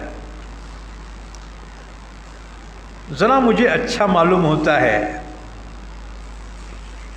کہ مجھے نماز پڑھتے ہوئے کوئی دیکھ رہا ہے، تو حضور نے فرمایا اس وقت تجھے 2 اجر ملیں گے، ایک اجر تو پوشیدگی کا اور دوسرا اجر ظاہر کرنے کا، لیکن شرط یہ ہے اخلاص ہو، نیت اس کی دکھاوے کی نہ ہو۔ آگے فرمایا الذین ھم یراؤون، جو دکھاوا کرتے ہیں ان کے لیے ویل ہے، یعنی جہنم کا شدید ترین عذاب ہے۔ حدیث پاک میں ہے، حضرت ابو ہریرہ کی روایت ہے، ایک دن رسول اللہ صلی اللہ علیہ وسلم کے پاس میں بیٹھا ہوں، حضور صلی اللہ علیہ وسلم نے مجھ سے فرمایا، ابو ہریرہ، قیامت کی دن میدان حشر میں سب سے پہلے جن کا حساب ہوگا وہ قاری اور شہید اور سخی ہوں گے۔ قاری یعنی عالم کو بلا کر اللہ پوچھیں گا، میں نے تجھے علم دیا تھا، تو نے کیا کارگزاری انجام دی؟ عالم کہے گا، اللہ میں نے تیرے لیے علم سیکھا اور تیرے بندوں کو سکھایا۔ اللہ فرمائے گا، جھوٹ کہتا ہے، تو نے اس لیے سب کیا لوگ تجھے قاری کہیں، عالم کہیں، سو کہا جا چکا۔ فرشتوں کو حکم ہوگا کہ اس کو سر کے بل گھسیٹتے ہوئے لے جاؤ اور جہنم میں ڈال دو۔ فرشتے سر کے بل گھسیٹتے ہوئے لے جائیں گے اور جہنم میں پھینک دیں گے۔ پھر اللہ شہید کو بلائے گا، پوچھیں گا کہ میں نے تجھے طاقت قوت دی تھی، کیا کارگزاری انجام دی؟ وہ کہے گا، اللہ میں تیری راہ میں لڑا تیرے دین کے سربلندی کے لیے، یہاں تک کہ شہید ہو گیا۔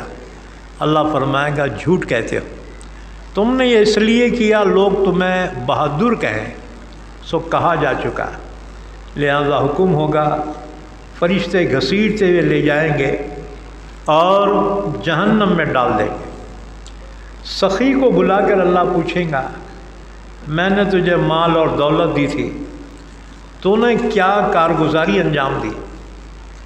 وہ کہے گا، اللہ کوئی خیر کا مصرف ایسا نہیں تھا جس میں نے تیرے لیے خرچ نہ کیا۔ اللہ فرمائے گا، جھوٹ کہتا ہے، تو نے اس لیے کیا لوگ تجھے سخی کہیں۔ اس کے بعد حکم ہوگا، فرشتے منہ کے بل گھسیٹتے ہوئے لے جائیں گے، اسے جہنم میں داخل کریں گے۔ حضرت ابو ہریرہ فرماتے ہیں حضور نے یہ بیان کرنے کے بعد میرے زانوں پہ ہاتھ مارا، مانڈی پہ ہاتھ مارا اور فرمایا ابو ہریرہ انہی تینوں سے جہنم دہکائی جائے گی۔ جہنم کا اناگریشن ان سے ہوگا، شروعات جہنم کی ان تینوں سے ہوں گی کہ جو دکھاوے کے لیے اپنے اعمال کرتے تھے۔ الذین هم یراؤون، وہ ہیں جو دکھاوا کرتے ہیں۔ وَيَمْنَعُونَ الْمَاعُونَ، اور ایک بری صفت یہ ہے کہ وہ برتنے کی چیزوں کو روکتے ہیں۔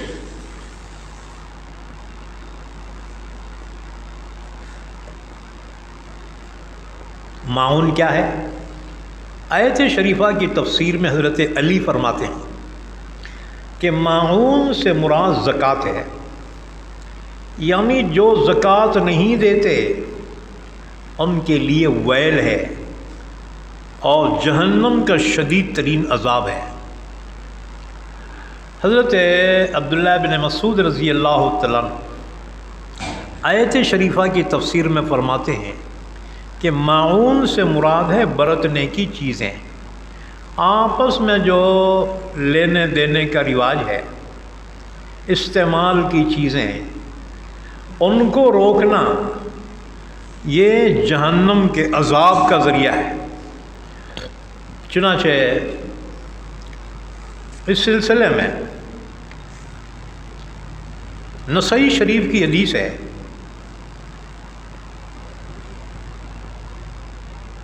کہ ہر نیک چیز صدقہ ہے،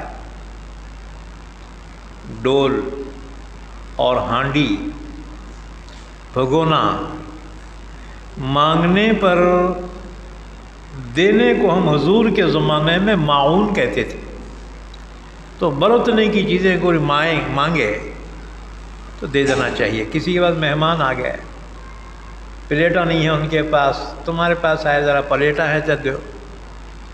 اب تم جو الٹے باتاں، ہاں پلیٹاں بھی لینے نہیں ہوتا تھا کیا؟ کئی کو بلانا تھا مہمان۔ یاد رکھو اللہ نے وعید بیان کی، مانگنے کی چیزوں کو دینا چاہیے۔ ہاں جی، کسی کے پاس ہوتا ہے، کسی کے پاس نہیں ہوتا، ضرورت کی چیزیں ہیں، لینے دینے میں کوئی جو ہے تمہاری ذلت تو نہیں ہوتی۔ یاد رکھو آج مال مسلمانوں کے پاس بہت آیا، کم نہیں ہے، لیکن دو چیزیں ختم ہو گئی۔ ایک برکت ختم ہو گئی اور دوسرے اخلاص ختم ہو گیا۔ خلوص جو تھا نا، پہلے مسلمانوں کے پاس مال دولت نہیں تھی، غریبی تھی، لیکن دو چیزیں ضرور تھی، برکت تھی اور خلوص تھا، اخلاص تھا۔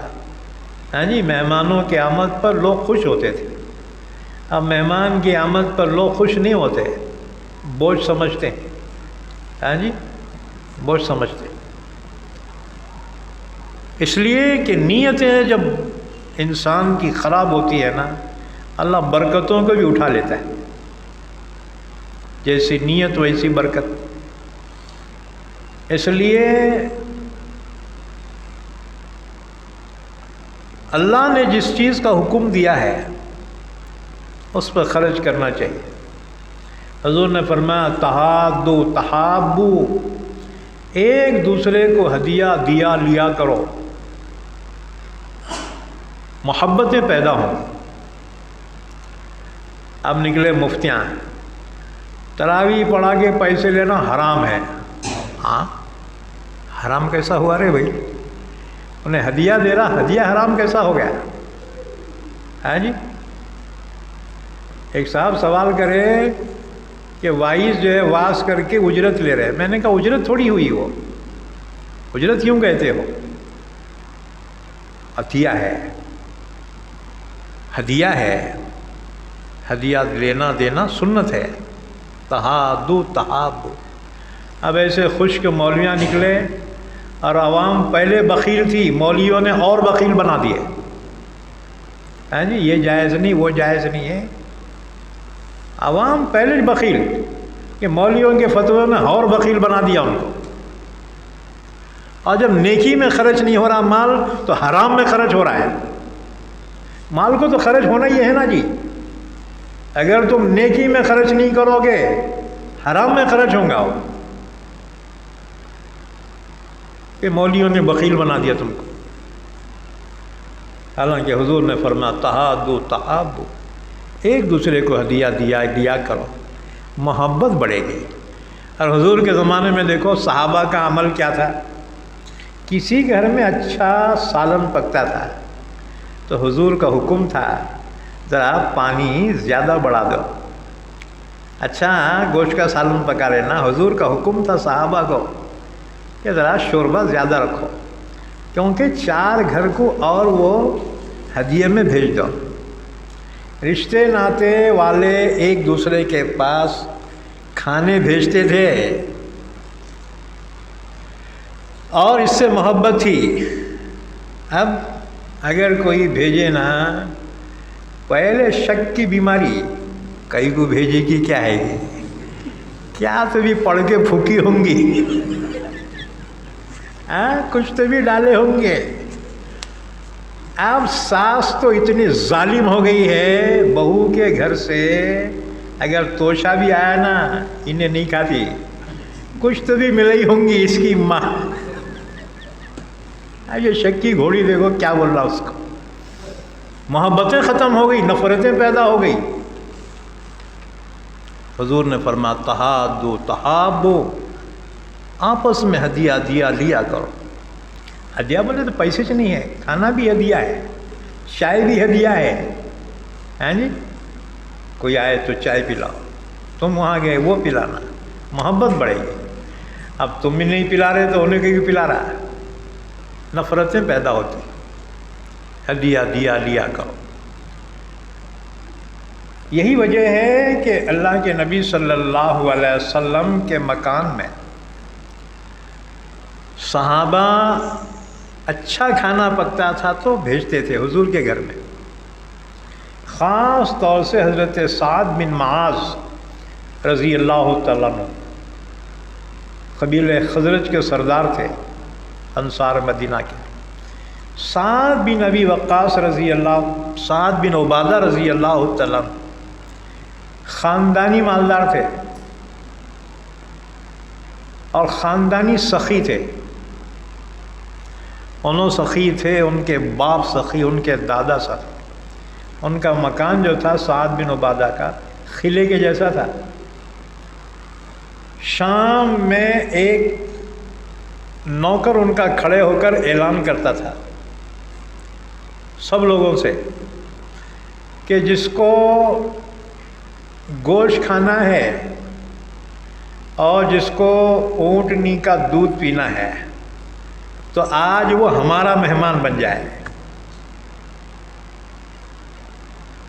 اب ہم دعوتاں دیتے منہ دیکھ کے، میں محل کے رخے کم رہتے، ایک آدمی کے بہت رہتے، کیوں دیتے؟ خوشی نہیں ہے، ان کا کھایا تھا ان کو بدلہ دینے کا ہے، ہاں جی، اس کا کھایا تھا نا، اس کے بدلے میں اس کو بھی دعوت، ہاں جی۔ یہ غیروں میں کیا ہے معلوم، جو جنازہ اٹھاتے نا تو وہ کھاندہ اتارنے کی رسم ہے، ان کو کھانا کھلاتے، ہاں جی، ان کو تیرسا بول کے کھانا کھلاتے ان کو۔ ہمارے مسلمانہ بھی ان کے طریقے اپنا لیے، کوئی مرارے جنازے میں جو گئے ان کو بولتے تمہارے کو 10ویں کی دعوت ہے، کیوں؟ کھاندہ دیے نے ہمارے باپ کو، احسان کرے وہ احسان اتارنے کا ہے۔ لا حول ولا قوت الا باللہ۔ ایصال ثواب پیٹ بھرو لوگوں کو کھلانے سے تھوڑی ثواب ملے گا، تو غریبوں کو کھلاؤ، اللہ تعالیٰ ثواب دیں گا، ہاں جی۔ بڑے لوگ کھلائے تو ثواب ملتا ہے کیا؟ الٹا انہوں اس میں عیب نکالتے، کیا رے گوشت کہاں سے لایا تھا کہ گلائے بھی نہیں، باورچی کون پکایا؟ آپ دیکھو ثواب لے، اور میت کو ثواب پہنچ رہا ہے ان کا۔ یعنی شریعت کو چھوڑ کر جو جتنے رسومات و رواجات بنائے گئے ہیں نا، بدعت و خرافات، ان کی کوئی اصل نہیں ہے۔ ہمارے تو کتاب اللہ اور سنت رسول اللہ، یہی معیار حق ہے اور یہی دین ہے، یہی اسلام ہے۔ تو حضرت سعد بن عبادہ رضی اللہ تعالیٰ انصار مدینہ کے سردار ہیں، خاندانی مالدار، خاندانی سخی تھے۔ تو شام کے وقت ایک آدمی ان کے قلعہ نما مکان کے برج پہ کھڑے ہو کے اعلان کرتا تھا، جس کو گوشت کھانا ہے اور جس کو اونٹنی کا دودھ پینا ہے، آج ہمارا مہمان بن جائے۔ حضرت سعد بن عبادہ رضی اللہ تعالیٰ عنہ حضور صلی اللہ علیہ وسلم کے مکان میں ہدیہ بھیجتے تھے۔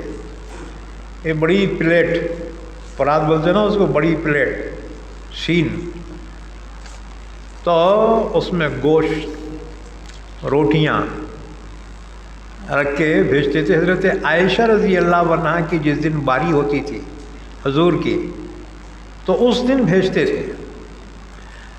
تو حضور سارے ازواج مطہرات کو بلا لیتے، اپنے بیٹی کو، نواسے نواسیوں کو بلا لیتے، سب مل کر بیٹھ کر کھاتے تھے۔ تو دوسری ازواج مطہرات کو بڑا غصہ آتا تھا کہ ہماری باری میں انہوں نہیں بھیجتے، عائشہ کے باری میں بھیجتے انہوں، کیونکہ حضرت عائشہ رضی اللہ عنہا سب سے چہیتی بیوی تھی حضور صلی اللہ علیہ وسلم۔ تو تحادو تحابو، حضور نے فرمایا ایک دوسرے کو ہدیے دیا لیا کرو، اس سے محبت بڑھے گی۔ اب محبتیں ختم ہو گئی اور دلوں میں نفرتیں آ گئی، حسد پیدا ہو گیا۔ دیکھو اگر محبت نہیں ہوگی نا تو پھر حسد پیدا ہوگا۔ آج قریبی عزیز حسد میں مبتلا ہو گئے، بھائی بہن سے حسد کر رہی، بہن بھائی سے حسد کر رہی، ایک دوسرے سے حسد پیدا ہو گیا۔ ان کے پاس کہاں سے آ رہا، یہ اتنے کیسا بڑھ گئے۔ یاد رکھو بدگمانی سے بچو۔ اللہ تعالیٰ نے فرمایا یا ایھا الذین آمنوا اجتنبوا کثیرا من الظن ان بعض الظن اثم۔ ایمان والو بدگمانی سے بچو، کیونکہ بہت سی بدگمانی گناہ ہے۔ ولا تجسسوا، ایک دوسرے کی جاسوسی مت کرو، انہوں کہاں جا رہا، کہاں بیٹھ رہا، کیا کما رہا، کہاں سے لا رہے، کہاں سے کھا رہے۔ ارے دھن رے دنیا اپنی دھن، پرائے دھن کا پاپ نہ کن۔ تیرے عمل کا اللہ حساب تجھ سے پوچھیں گا، تیرے سگوں سے نہیں پوچھیں گا۔ ہاں جی، اپنی اپنی تیاری میں رہنا، لیکن ہم جو ہے اپنی فکر چھوڑ کر ساری دنیا سے فکر کریں۔ ہم کہتے ہیں کیا جی یہ پورے مسلمان بہت بگڑ گئے۔ ارے انہیں بگڑے ہوں گے، تو زیادہ بگڑا ہے، تو پہلے سدھر۔ ہمیں تو دوسروں کی سدھار کی اتنی فکر ہو رہی ہے پوچھو مت۔ اصلاح معاشرہ، پہلے اپنا خود اصلاح کر لے، خود اصلاح معاشرہ ہو جائے۔ دوسروں کو نصیحت کرنے کا مطلب یہ ہے کہ مجھے نصیحت کی ضرورت نہیں۔ انسان کی بڑی غفلت ہے یہ۔ اپنے آپ کو مت بھولو، اپنے آپ کی اصلاح کی بھی فکر کرو۔ تو اللہ نے فرمایا وَيَمْنَعُونَ الْمَاعُونَ، برتنے کی چیزوں کو روکتے، ان کے لیے ویل ہے، ہلاکت و تباہی ہے۔ اس کے بعد سنو ایک روایت، قبیلہ نمیر کا ایک وفد حضور کی خدمت میں آیا اور اس نے عرض کیا یا رسول اللہ صلی اللہ علیہ وسلم ہمیں کوئی خاص حکم بتا دیجئے۔ حضور نے فرمایا ماعون سے منع نہ کرو۔ انہوں نے پوچھا حضور ماعون کیا ہے؟ آپ نے فرمایا پتھر، لوہا، پانی۔ انہوں نے پوچھا حضور لوہے سے کیا مراد؟ کون سا لوہا؟ حضور نے فرمایا تمہارے برتن، تانبے کے پتیلیاں، بگونے، اسی طرح کدال، پھاوڑا، اگر کوئی مانگے تو اس کو روکو مت، اس کو دے دو۔ اچھا، انہوں نے پوچھا حضور پتھر سے مراد کیا ہے؟ حضور نے فرمایا یہی دیگچی وغیرہ، اگر کوئی مانگے اس کو روکو مت، دے دو۔ علی نمیری فرماتے ہیں حضور سے میں نے سنا آپ نے فرمایا کہ مسلمان کا مسلمان بھائی ہے، جب ملے تو سلام کرے، اور جب سلام کرے تو اس کا اچھا جواب دے، اور معاون کا انکار نہ کرے۔ میں نے پوچھا حضور معاون کیا ہے؟ آپ نے فرمایا یہی پتھر، لوہا اور اس جیسی اور چیزیں۔ تو معاون سے مراد ہے چھلنی، ڈول، سوئی، سل بٹا، یعنی ہمم دستہ بولتے ہیں نا جی، یہ اگر کوئی مانگے انکار نہیں کرنا۔ اسی طرح سے کدال، پھاوڑا، بھگونا یا پلیٹ، یہ سب معاون میں شامل ہیں، اس کا انکار مت کرنا۔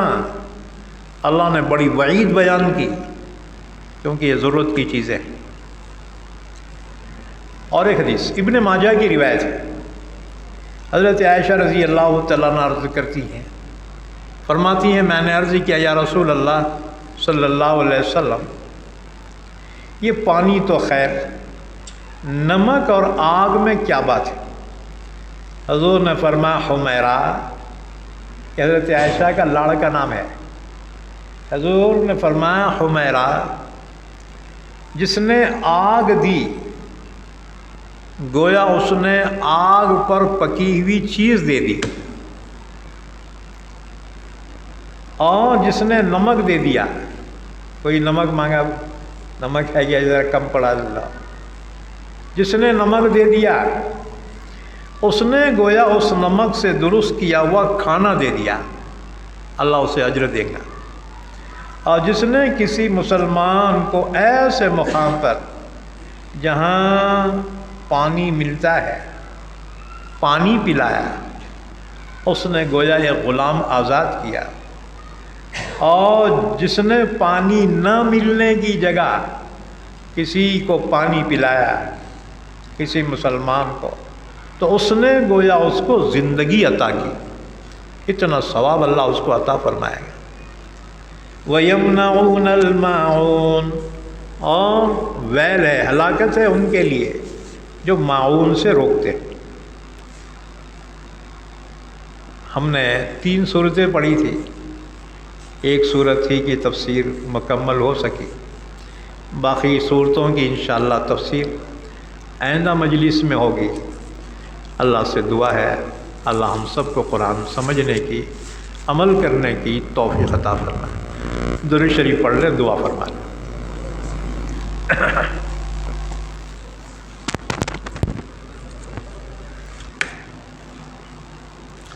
اللہم صلی علی محمد وعلی آل محمد بارک وسلم۔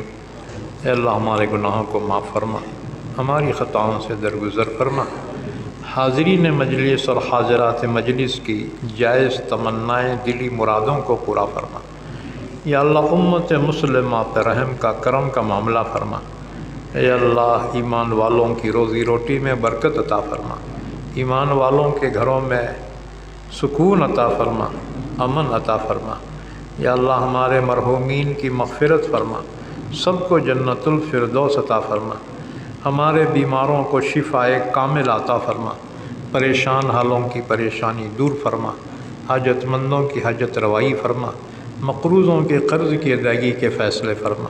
جو بن بیاہی بچیاں معاشرے میں بیٹھی ہوئی ہیں، یا اللہ ان بچیوں کے نکاح کے فیصلے فرما، ان کو بھی خوشحال زندگی نصیب فرما۔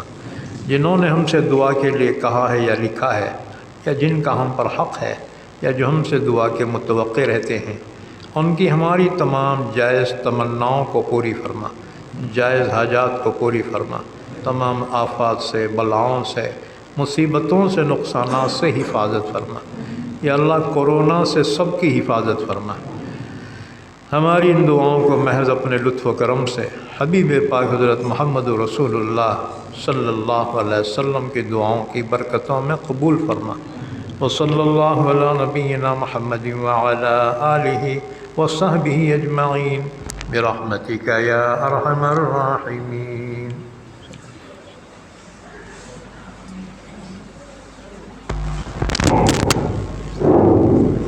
تمامی حضرات سے گزارش کی جاتی ہے کہ دعا